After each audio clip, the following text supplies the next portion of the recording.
Hello.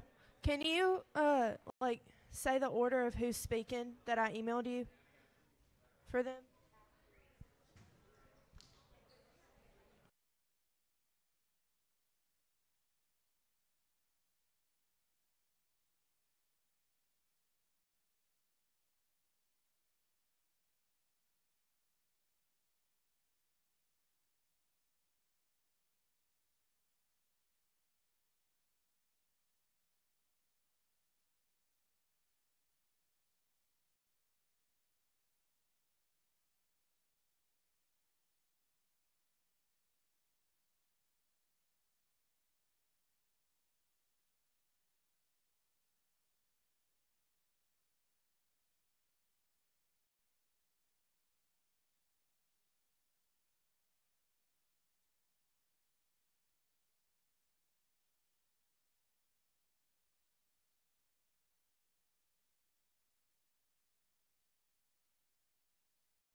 Hello? Okay, good morning.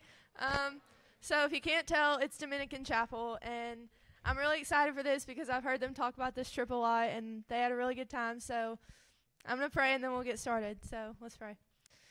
Lord, thank you for this day, and I thank you that, Lord, you give our school the opportunity to go to the Dominican, God, and I pray that as we listen to what you did through the senior class at this trip, God, that we would just, or that we would understand that your love is for all of us, God, not just for America, but it's for, Lord, all the people, God, and that we would just, Lord, that we would focus on what you have to say through them, God, and what you did for them on this trip. In your name I pray, amen.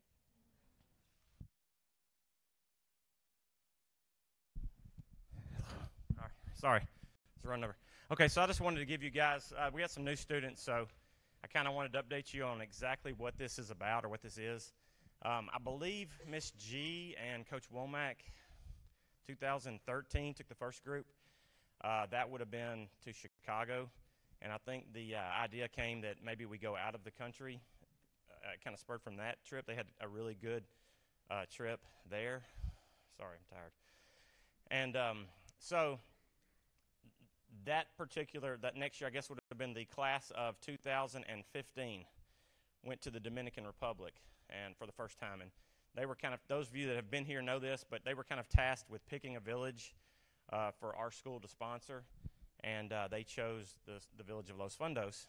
And since then, every senior class, upcoming senior class, has gone on this trip. So I just kind of wanted to give some of those people a background, and they've got some good stuff here. So who's first? Okay, I'll let you tell everybody that. We're singing a song. We're going to sing a song. What? They're singing Oceans. Okay, guys, we're about to sing Oceans in Espanol.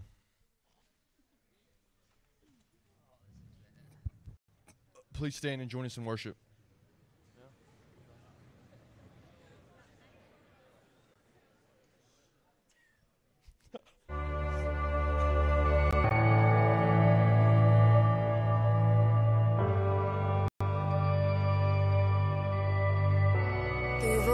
Me llama a las aguas donde mis pies pueden fallar. Ahí te encuentro en lo incierto. Caminaré sobre el mar. A tu nombre clamaré. En ti mis ojos fijaré.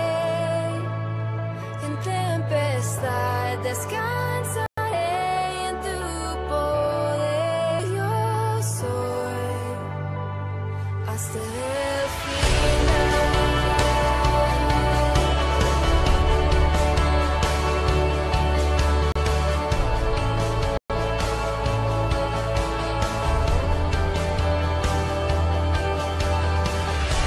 Tu gracia abunda en la tormenta, tu mano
barreras a donde tú me llames.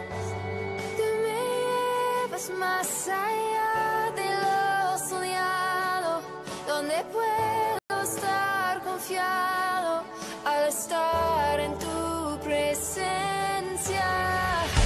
Que tu espíritu me guíe sin fronteras, más allá de las barreras, a donde tú me llames.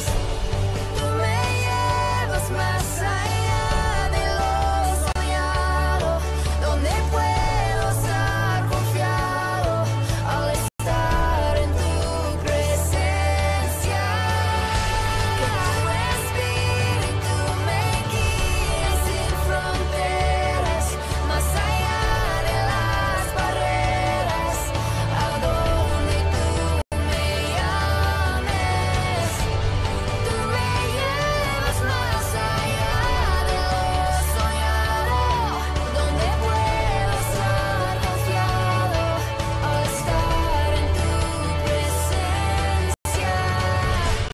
A tu nombre clamaré, en ti mis ojos fijaré, en tempestad descansaré en tu poder, pues tuyo soy hasta el final.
Welcome to the Dominican.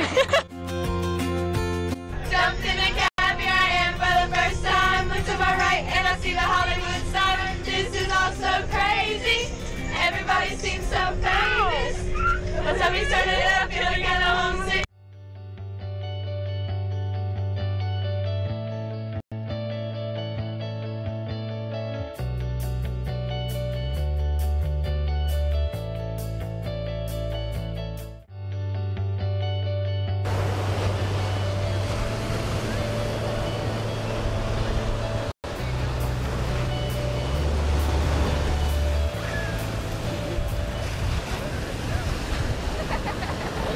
So what are we doing, folks?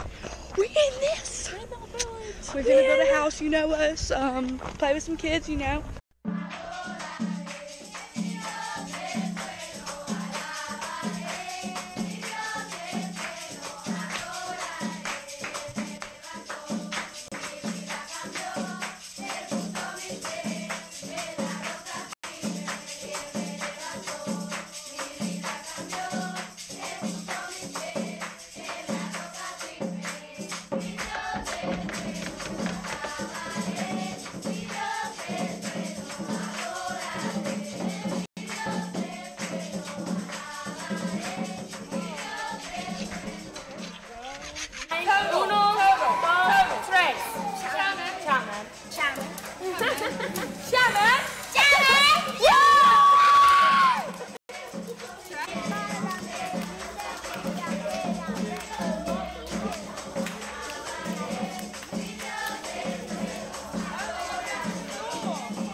Anna. I'm Anna. I'm Anna. You're so sweet.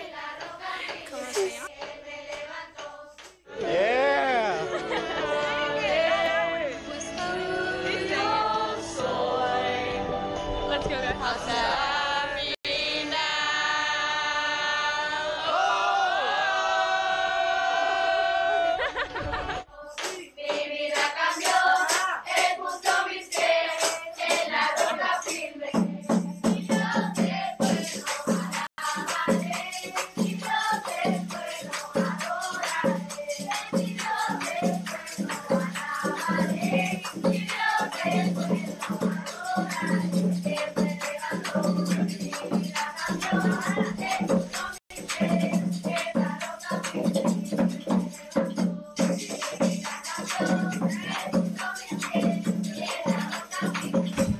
Hey, Miss Hope, what are you doing?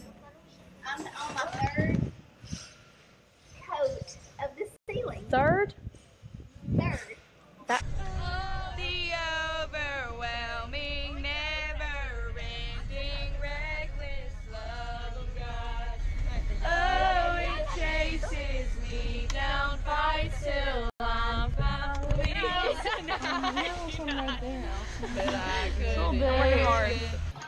Hello. It is about approximately 2:56. We're at this girls' orphanage, you know, hanging with all these wonderful girls here, having a great time. It's a little toasty, but hey, it's okay. We're having a good time.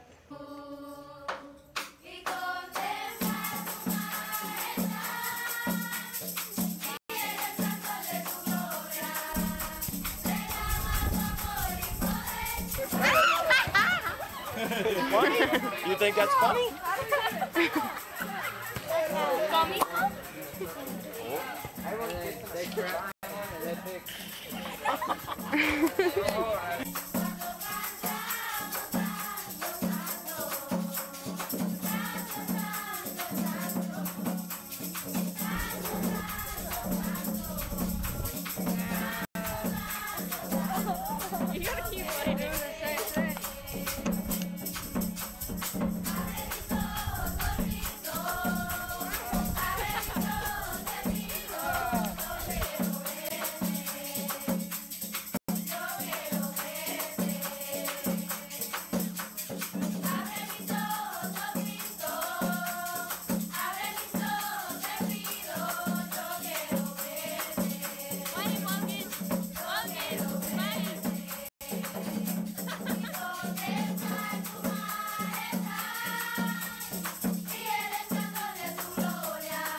What are we doing?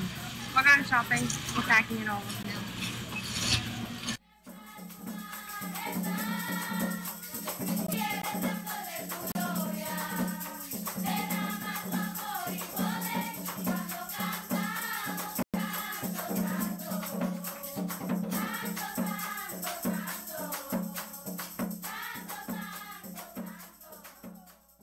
Day 3. It's been a struggle.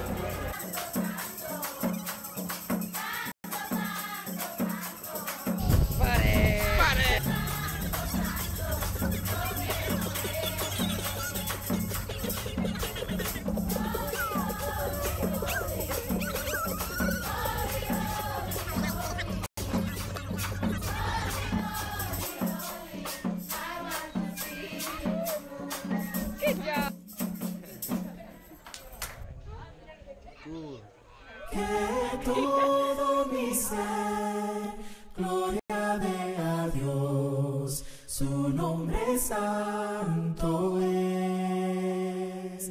Con todo mi ser cantaré y su nombre alabaré. Y sale el el sol es un nuevo día, le cantaré hoy otra vez, y venga lo que venga, confiaré en él, y alabaré hasta el anochecer, que todo mi ser gloria de a Dios, su nombre santo es. Con todo mi ser cantaré y su nombre alabaré.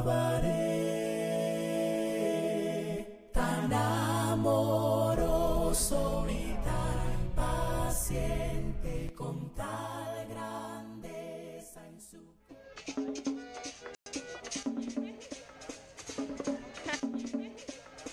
Como arena en el viento, sin brújula, sin dirección, pisado y sediento. Lo mismo que ver un humano sin alma en el cuerpo. Si te vas, quedaré en un dolor que jamás conocí. Andas en mi cabeza, nena, a todas horas. No sé cómo explicarte. No me da vueltas, tú me descontrolas. No paro de pensarte. Por ti me la paso imaginando que contigo me casé. Y por siempre te amé. Andas en mi cabeza, nena, a todas horas. Cada segundo, cada minuto me da vueltas, tú me descontrolas. Cada segundo, cada minuto. Por ti me la paso imaginando que contigo me casé. Y por siempre te amé. Imagínate que tú conoces lo que desconoces. Yo me convierto en lobo después de las 12. Si no tuviera mi loba, ¿pa' qué la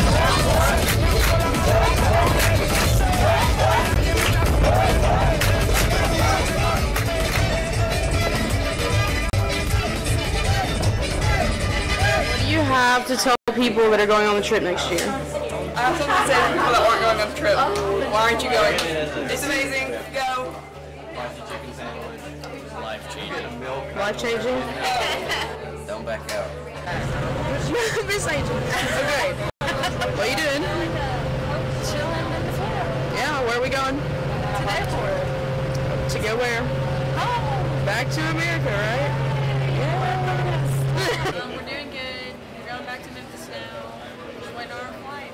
Yeah? Hey, man.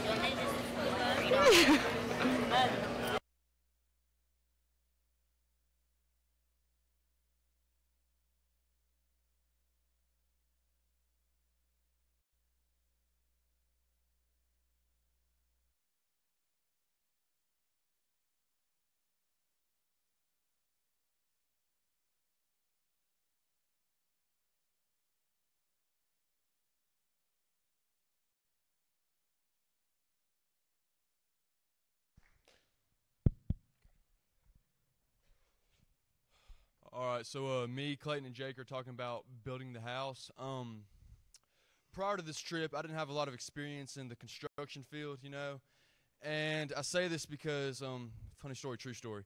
Probably like the most memorable, funny thing that happened that week, well, in my opinion, I guess, is when we were like 2 to 3 days into building the house. So I went from rookie to veteran, you know. I was getting cocky, I was feeling confident. And so the house was almost done. We're putting up the finishing touches. And I'm hammering a nail, right? You know, like I got the nail, got the hammer, ding, ding, ding. And, you know, we're just like putting up some framework. It's looking good. And, you know, I feel so confident in my skills in hammering a nail into a piece of wood that I think it's a good idea, you know, to look over to my boy Clayton and, like, you know, talk while I'm working. So, you know, long story short, I hit my thumb. I didn't think it was that big of a deal. It's like, ow, but whatever. You know, I had on gloves. 5-10 minutes later, I feel some moisture in my gloves. I was like, you know. So then I take off my glove, and I see that I busted my thumb open, and it looked a lot worse than it felt. And so I go to Sarah Greavy's mom. She was like our first aide, nursing gal. And so I go to her, and she pours like this fluoride stuff on, and it's like the color of blood. It's like a dark brownish red, and it freaks me out, and it smells weird, and my thumb starts bubbling up, and I can smell it, and then like with the construction sound in the back, everybody's hitting it, it just freaks me out. And pretty much to wrap it up in a nutshell, I pass out. And so like just the looks of it kind of freaked me out, and I was standing on like this concrete porch, and it was probably like a good 2-3 inches above the ground, and I literally just like fall back, and I bust my head open on the gravel too, or like, you know, on the little, so like it was pretty traumatizing. And I wake up surrounded by all these people, and yet I ask the question, where is everybody? I don't know why that happened, but yeah, I woke up, and this like really awesome Dominican, I forget his name, but he was cool. He was like pouring water over my head, and they were like feeding me boxes of pear juice for recovery. I don't know, something they do in the Dominican. And so like that was like a really awesome experience, because now I can say that I passed out in the Dominican and y'all can't. You know what I mean? So I feel like that's definitely one of the most awesome things that happened. And you know, like it felt so comforting to know that like when I did that, all the Dominicans rushed to the rescue to try to help me get back on my feet, you know. And then like a few hours later, I was back out there helping build the house, and I formed an awesome bond with all the dads. You know, I was talking to Autumn Payne's dad, and to Sarah Greavy's dad, and to Elizabeth's dad, and it was just awesome. So you know, it was an awesome experience. You know, other than Dawson passing out, which was obviously a highlight of the trip, That's pretty cool. just getting to build the house was really cool for me, because like, I don't know about y'all, but just getting to see the looks on the faces of the people that, like, when they saw the house that we built for them, it was just really cool and really, really touching to me. And like Dawson said, like, it didn't matter that we were from a different country. It didn't matter that we were different than they were. They still welcomed us with loving arms, and it was just really cool to see. To wrap everything up, I'd just say that it's a great experience, and I think that all of you should go. Get out of your comfort zone.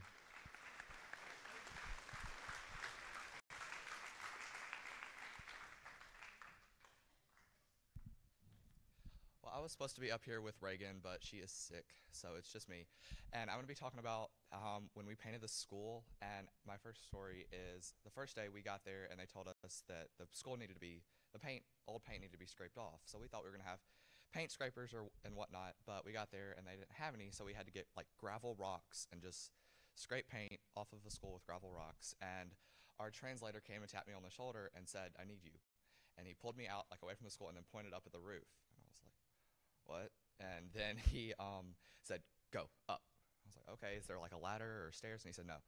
So he walked me around to the back, and then there was like a folding table on the ground, and the school was a lot higher than a folding table could reach.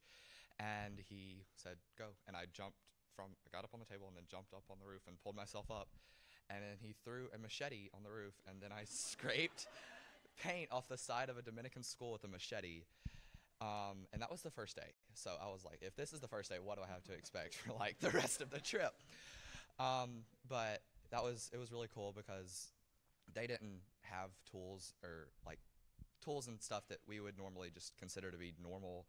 And you still got the job done, and we had paint, and the paint that they had was like not paint. It was like this much paint and like 5 gallons of water, and you would paint it and it would just fall back down on the ground. So you had to use like 6 layers of paint to paint everything. And but yeah, so they were just really grateful that we could do anything, and the little bit that we could do, they were just very grateful for. So it was a great experience, and everyone should go.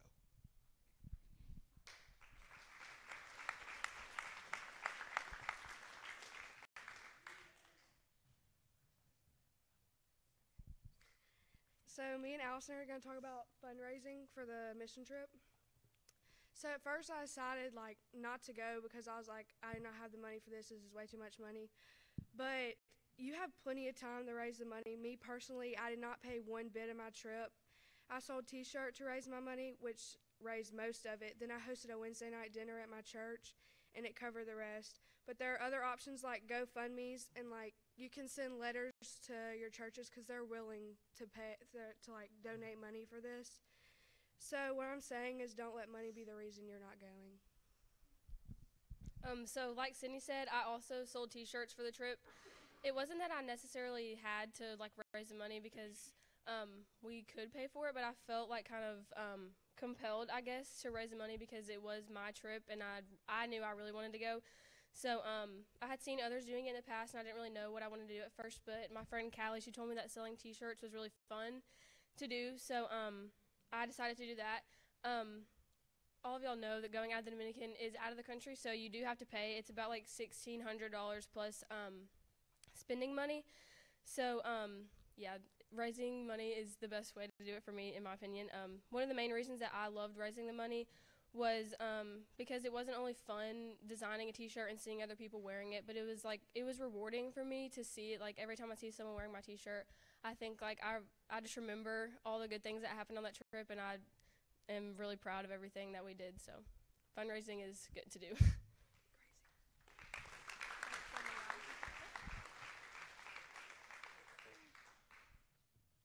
So me, Gracie, and Valsama are going to talk about the orphanage, and I'm going to talk about who impacted my life the most there. So who impacted me the most was a girl named Sharina. When I walked into the orphanage, I saw this girl sitting at a table by herself, asked her what her name was, and it comes to find out she's not verbal at all. Sharina has Down syndrome. She is 21 years old. She is the one who started the orphanage. Miss Dalma, which is the lady that takes care of all the girls, found Sharina in her backyard in a dog cage. Her parents left her there because of her disability. Leaving her in the cage with the dog taught her to eat and bark like one. She is one of the strongest girls I know, and she always has a smile on her face. And she's also like very, very protective of the other girls there. Sharina taught me to be grateful for what I have and to always smile.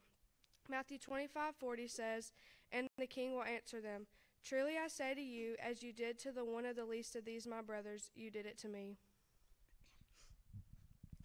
So one thing in particular that stood out to me about the orphanage was when Miss Dalma, the lady that runs the orphanage, told us that the kids wanted to sing to us, and they sang gospel songs in Spanish, and then they did one in English, which obviously isn't even their language, but they learned it, I guess, to like sing to visitors so we could understand them.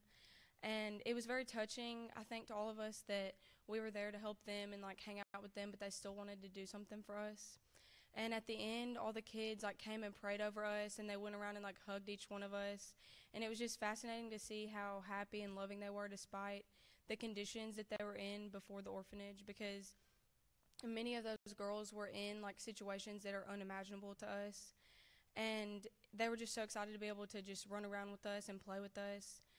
Many kids and their families in the Dominican don't even have clean water to drink or like more than one or two outfits. So when the kids were singing, it was really eye-opening to me to see that they were still like praising Jesus, and they were just so content and happy even though they barely have anything. And Mr. Harry was telling us that we were down there that it makes him think about how like we assume that they're missing something, but like what if we're really the ones missing something, because we have so much but we still always want more, and we seem to just never be satisfied. But they were so happy with each other and just content, and overall the orphanage was one of my favorite things we did, and those are just some things I took from it. So we're all obviously really blessed with a lot of things, one of those things being parental figures in our lives that guide us and provide us with whatever we need. But unfortunately, many children don't have a loving family, and aside from living in a poverty-stricken country, the girls at the orphanage we visited were abandoned by their families and left to face the world on their own. It made an impression on me that despite the negative circumstances, these girls were so joyful and content with the lives they shared with one another. They made us complete strangers feel loved and welcomed, and they showed us that anything is possible, no matter your situation. One of the girls there, she was 18, so that was too old to be living there, but the director, Miss Dalma, allowed her to stay there and sell jewelry so that she could pay for her second semester in college. And I think this showed us that with faith and perseverance, you can overcome any bad situation. And this experience was really eye-opening because we're all so accustomed to the lives we live here, and we really take for granted things like having parents and going to a school where we're not just another student, but we're cared for and supported. And there are a lot of people in this world, like those girls, that don't have these opportunities, yet they make the best of their situation and refuse to give up on their hopes and dreams. And I think it's important for all of us, but especially as seniors who are going to be facing new challenges and experiences, to remember that with hard work and faith in God, anything is possible.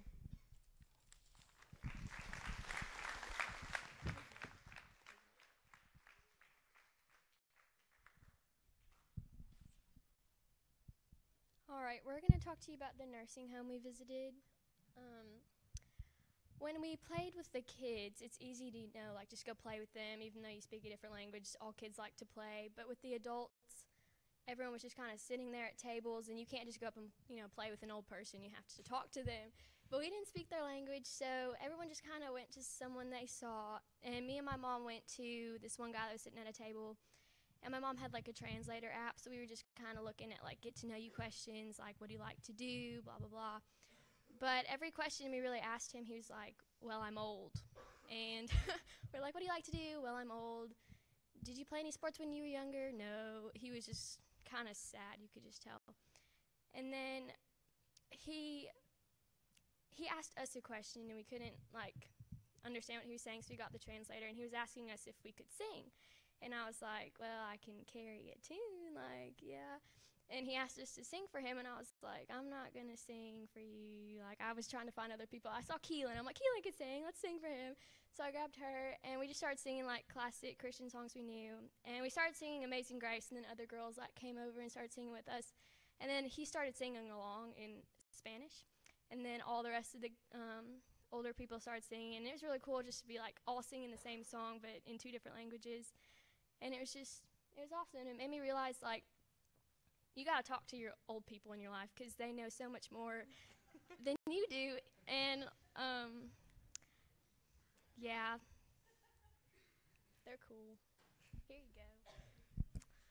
Okay, so the nursing home really just held a special place in my heart.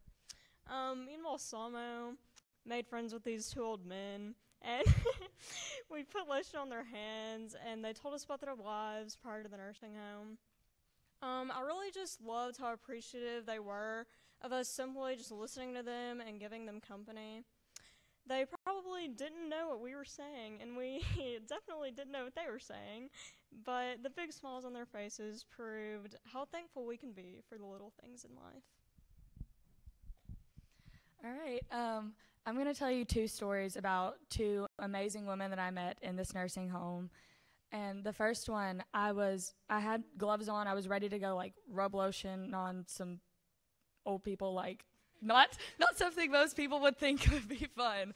But everyone was doing it with, like, a happy heart and, like, being really, like, no one was acting weird about it. So I was going to go, like, rub some lotion on this woman.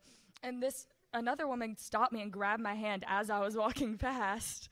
And she grabbed my hand and just started singing this song, and she just kept singing it over and over and over. So I grabbed her other hand, and she was like dancing with me. She was sitting down and I was standing up, and she just kept dancing and like singing this song over and over and over, and I had no clue what it meant.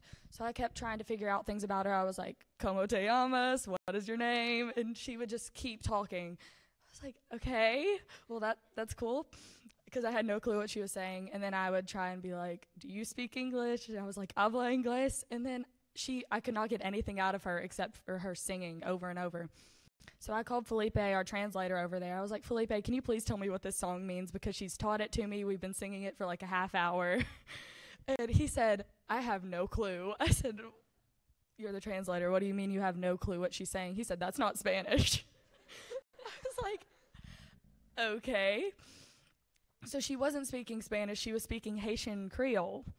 And no one else in the nursing home spoke her language. So there was no one there who could communicate with her to ask her, like, what she wanted to eat, if she was hungry, what she wanted to do.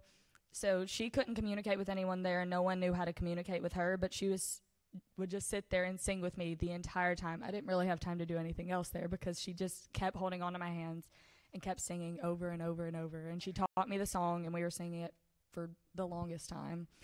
And then the other woman I was going to talk to y'all about, I finally got to where I could go walk around and meet some of the other people there. And I met this woman named Raina, and she completely changed my life, like, completely. She's a little bit crazy. Like, she likes to talk a lot. And she was actually born in the Dominican and then lived in New York for a really long time and then got deported back to the Dominican, I think. And so she spoke English. And she's a double amputee. She doesn't have either one of her legs. But she is one of the happiest people I've ever met in my entire life. She has this weird way of everyone that came in there, we were supposed to be helping her, but she ended up helping us. She was preaching sermons left and right, telling, like, everything you said, you would to be telling her about your life, and she would find some way to turn it back around to Jesus. Nothing was about her. Nothing was about us. Everything was going back to Jesus. And that was probably the coolest thing that could have happened. I have a video on my phone, and she looked directly at San Fran and said, "Did you know that I can see God doing things in my life?" He said, "Oh, you can?" She said, "Yeah, and I think he can do it for you if you just let him." And all of us were like in a circle around her, like crying, because she just kept going and kept going, and I could listen to her talk for days. But that was probably the best experience I had on the whole trip, was getting to meet her and talk to her and see how happy she was with everything when she really didn't have anything. And that was kind of an example that we all need to follow. Okay, I'm done. I talked for a little bit. I'm so sorry.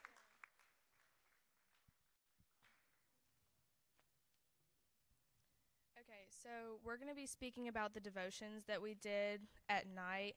So when we got to the Dominican, we had these nightly meetings, and in my head, I thought that it was just going to be a devotion or something like that, which it turned out just to be where we talked about our day and things like that.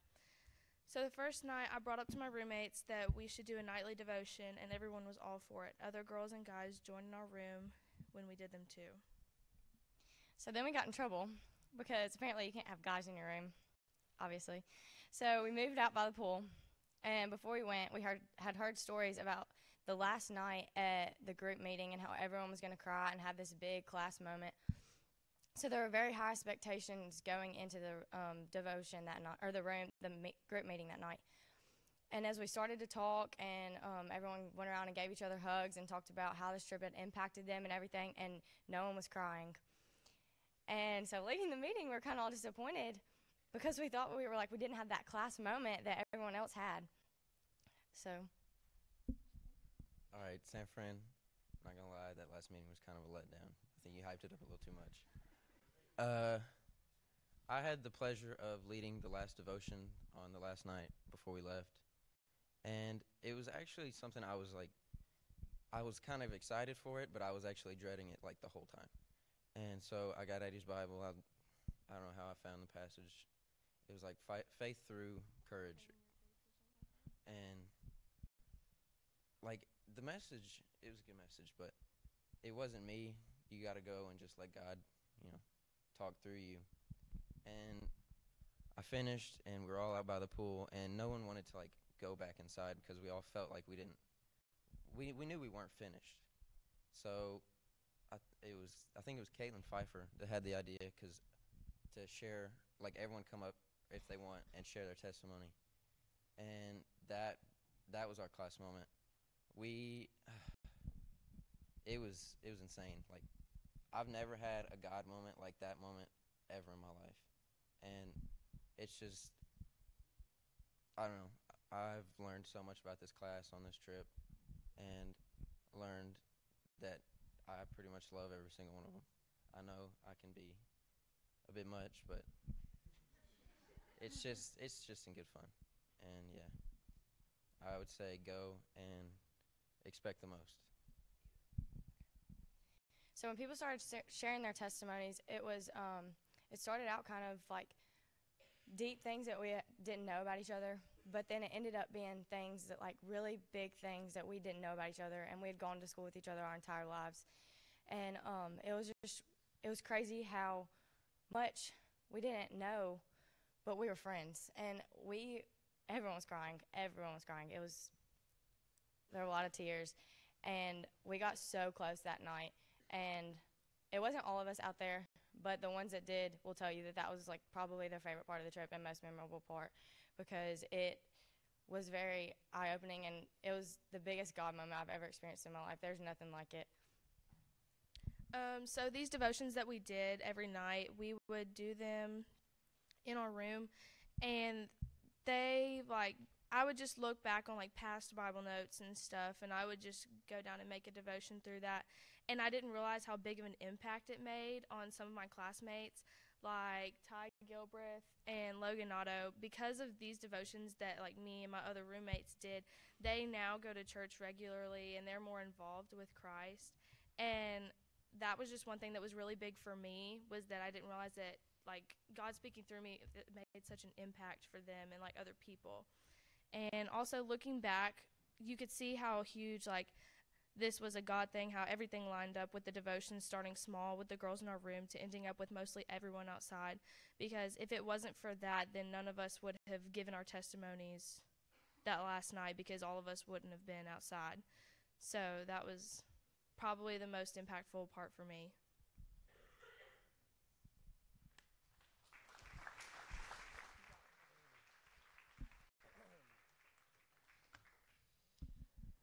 All right, so me, Emily, and Keelan are going to talk about how it impacted, the whole trip impacted us. As Addie was saying, that me, Ty, like we go to church now, and before we didn't at all. But last year, I didn't like want to go on a trip. I wanted to stay and play summer baseball. But then I was talking to Alex Langford one day in first period, and I could just tell that something meant to him. Like, the trip meant a lot to Alex, so I realized that it could mean something to me. So we went on to the trip, and Coach Sanford asked us, why did you come to the trip? Like, he asked everybody this, and I said that I wanted to build the house, because I didn't know what to say. So I went to build the house, and it wasn't very fun. It was hot. I didn't know what I was doing.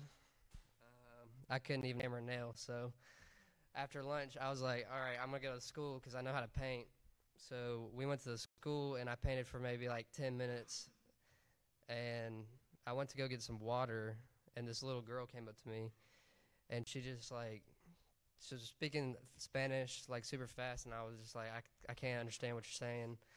And she just kept going like that. I was like, I don't know what that means. And then I realized that she was trying to play rock, paper, scissors with me, but they play it like a weird way. It was on the video. She like started doing that, so I played with her, and she beat me one time, and she just like grabs my face, and I was freaking out like, what is she about to do? And then she beat me, and she slapped me. And I was just freaking out. And then I realized that she kept doing the same pattern over and over because she didn't know you could pick. So I just kept beating her every time because I wanted to teach her that you can change your, rock, paper, scissors. But, so yeah, she just really impacted me. Like, every single day I hung out with her. I didn't go back to the construction site at all, and I probably barely painted. I mainly scraped. I was standing on, like Josh said, that wobbly table, and I was standing up there with the machete, just doing this, scraping the wall. Like, the paint was the same exact color, so like you couldn't really tell what you were painting, but you could tell that that it meant a lot to them, even though that you couldn't tell a difference. And, yeah, so throughout the trip, I changed a lot from not wanting to go to not wanting to leave the trip. And then just to see all the poor people that were there going to church every Sunday made me realize that why don't I do that when I have all the opportunities I have. And, yeah, that's pretty much it. Okay. In the Dominican, the little girl that had the biggest impact on me was Nicole. Nicole was the cutest and most loving, kind-hearted little girl. She always had the biggest smile on her face. On the second day of the trip, all the girls got together and we brought fingernail polish. And like we pulled it out of the bag, and it was just like a plastic bag of fingernail polish. And like all the little kids started running up to us because they wanted their nails painted, except for Nicole. She like stayed to the side. So I just like grabbed a thing of fingernail polish and I brought it back to her, and I like held up my hand so I could get her hand so I could start painting her nails. But she wouldn't let me, and she grabbed the polish from me and started painting my nails. And so after she got done painting my nails,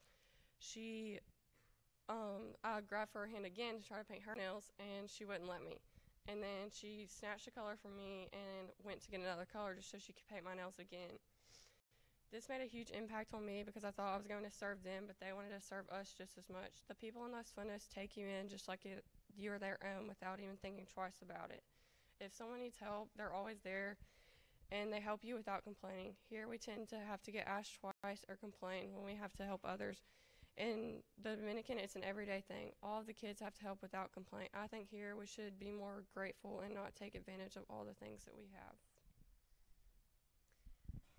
Okay, so we were given the topic of impact, and we were supposed to talk about the impact that this trip had on us. And I was trying to write, and I wrote out this thing, but really, I kind of want to throw that aside. But it was such a broad topic, I wasn't really sure what to say, but I feel like everyone's kind of said what I wanted to. But just from your point of view, as like the past few years, as I've sat in those seats and listened to everyone talk about how great the trip was, and I know you've heard endless times about how people went on the trip expecting to change the children's lives when really their lives were changed, or how much their class bonded together. And as you can tell now, after we've all spoken, they weren't lying to us when we were sitting there talking. We aren't making it up. It's just as wonderful as everyone says it is. I wasn't really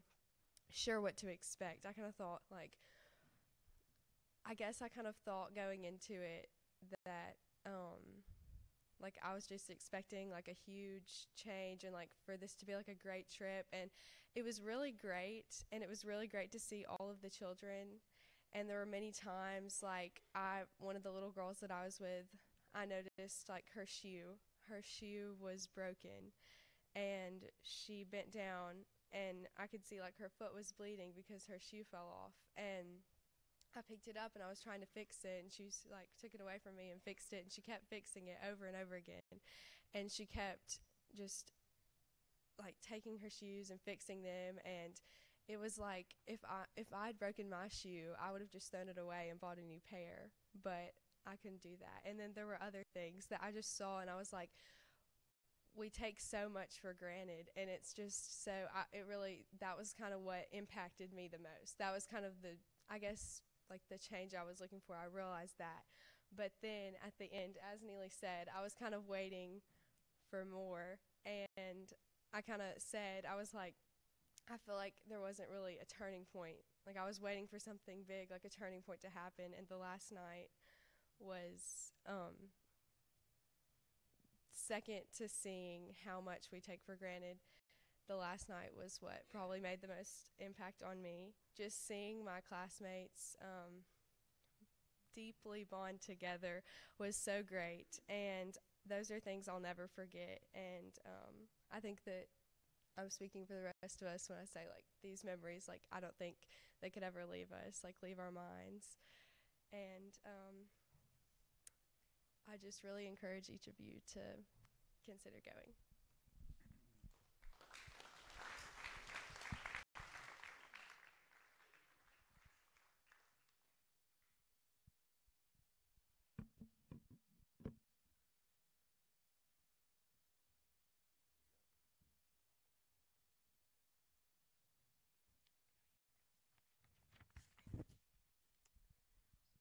Hola.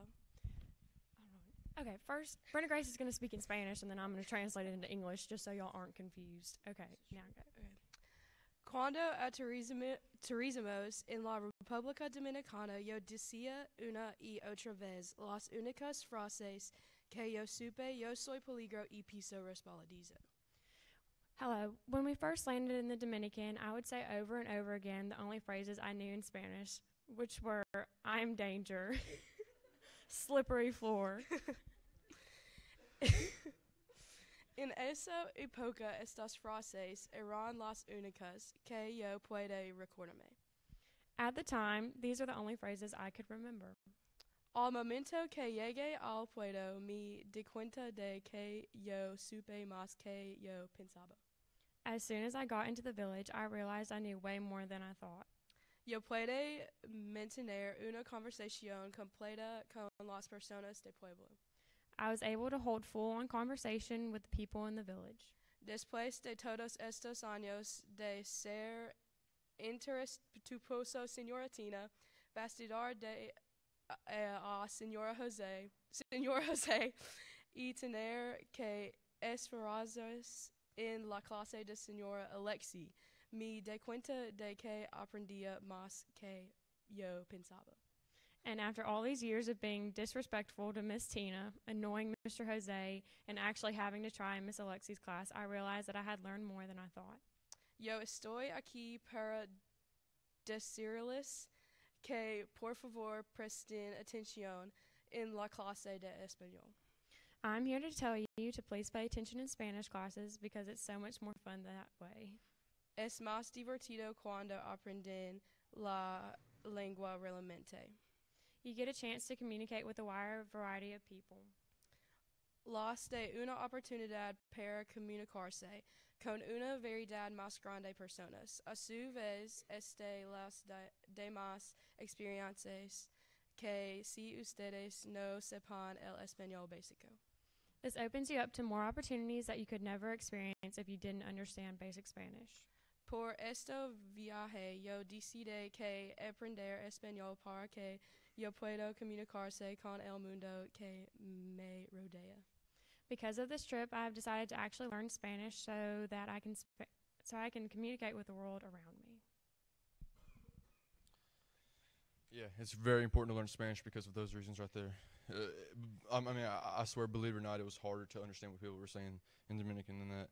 But yeah, I mean, that's like for real, no joke. Like Spanish is super important. Like I've always kind of like half done my Spanish classes, and I really regret it now because, like, you know, the language barrier. I mean, the language barrier is in no comparison for God's love because, like, you know, we were speaking two different languages, but it was still the same message.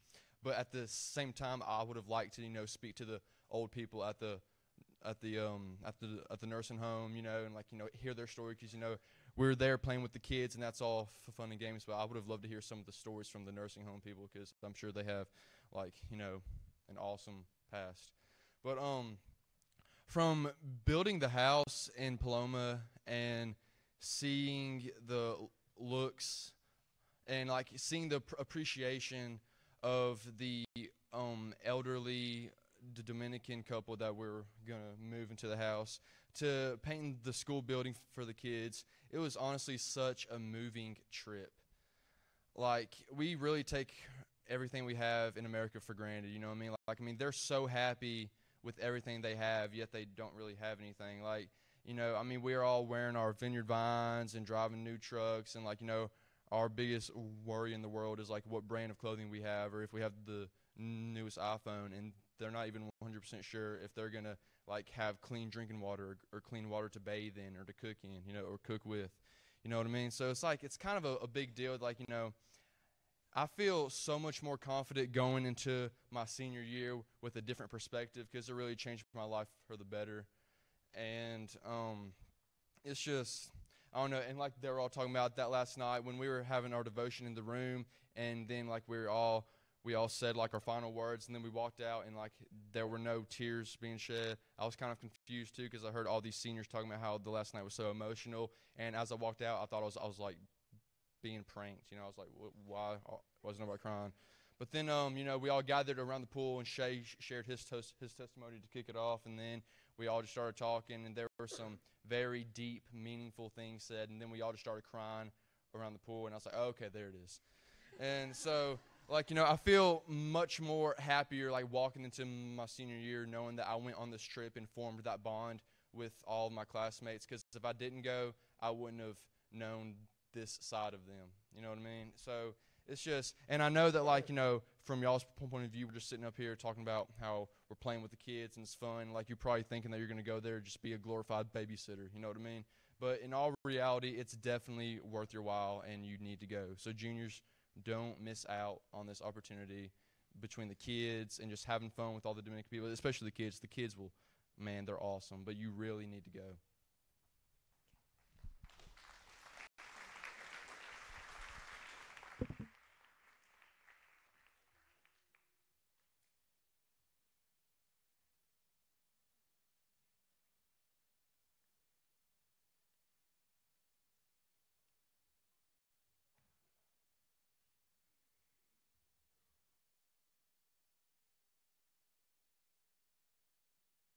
Let me pray for us, and then we'll be dismissed.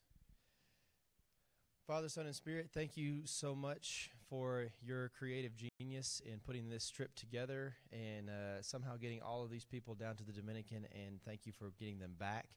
I pray that you would help us to continue to live our lives from a position of gratitude for all of the blessings that you've given us and all the opportunities that we have, particularly being here in a school like this, where we can have a moment to talk about the things that you've done in our lives and to pray to you and thank you for them. It's in your Son's name, who gave us all these things, that we pray. Amen. Y'all are dismissed.